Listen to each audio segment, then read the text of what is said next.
Hey, LAG family and friends, by now you're all probably aware why I wasn't able to make a devotional video yesterday. I, like all of you, just gonna say this, I don't like COVID. I don't think any of us do.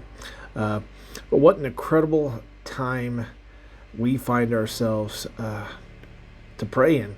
If this is your first time watching the If videos, we as a church and several others of you have joined us, but we're engaging in 31 days of intentional prayer for our nation as we approach our election. With so much happening in our world today, prayer is how God's people can respond. On Monday, I shared there are two main blocks to us engaging in prayer: knowing who and knowing how.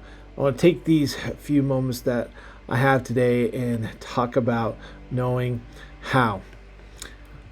Imagine just for a moment that you are one of Jesus's 12 disciples.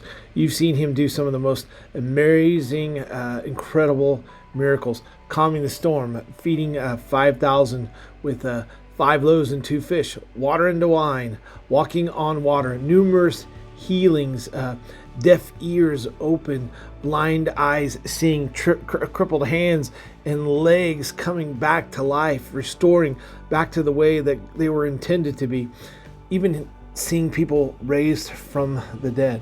So, as a disciple, what are you going to ask Jesus to teach you? Well, Scripture records in the Gospels one request that they asked of Jesus. In fact, it's the only time where they asked Jesus to teach them anything. It's found in Luke 11, verse 1. Read it with me. One day while Jesus was praying in a certain place, when he finished, one of his disciples said to him, "Lord, teach us to pray just as John taught his disciples." There it is. Lord, teach us how to pray. Not the miraculous, not how to heal or how to calm a storm. They wanted Jesus to teach them how to pray. But catch the first part of this verse, and I think it's so critical to understanding the how.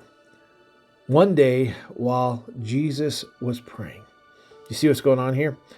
Jesus modeled to his disciples the importance of prayer. I remember even as a kid coming down into the main level of our home and seeing my dad pray. He modeled how important it was to have prayer. Jesus modeled that same importance. By my count, I can see 25 different times in the Gospels where Jesus prayed. His disciples knew how important it was. And I think, let's step out here for a minute. In my opinion, it was Jesus' source of strength, spending time with his Father. Jesus went on to give the disciples a model of prayer there in Luke 11. We know it as the Lord's Prayer.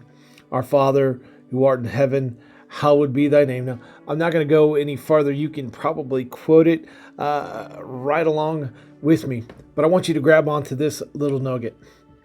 The Lord's Prayer is a model that Jesus has taught us, not only his disciples, but now we have those same words teaching us how to pray, about spending time with God.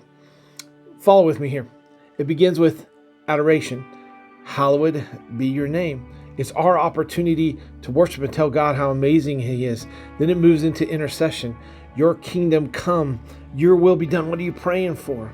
Then supplication. Give us this day our daily bread. And then confession.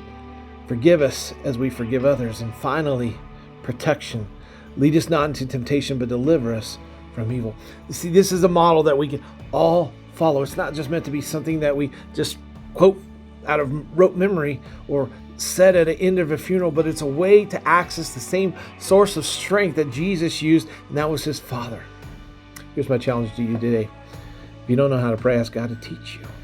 Say, Jesus, teach me how to pray. Use this model, Luke chapter 11, the Lord's Prayer, how to pray. Thanks again for joining us If 31 days of prayer from 2 Chronicles 7:14.